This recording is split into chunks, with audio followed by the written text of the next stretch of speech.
Ola, eu son Brais Castro Señarís, de primeiro de ESO, e hoxe veñovos a falar sobre un libro titulado A vaca caníbal. Este libro trata sobre unha vaca que non é moi fieira e é bastante traste. Aunque súa nai lle diga o que hai que facer, a ela nunca lle dá a gana de fiarse. Sempre se mete nas leiras dos demais cando veñen de pastar, ou come hedra, que é a planta prohibida, ou así. O meu persoaxe favorito é Brensa, porque aunque lle digan o que ten que facer, ela dálle igual e fai o que lle apetezca. É a miña ídola, basicamente.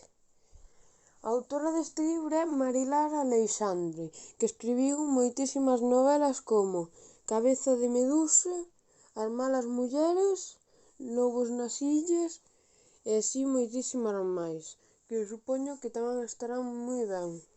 Adeus.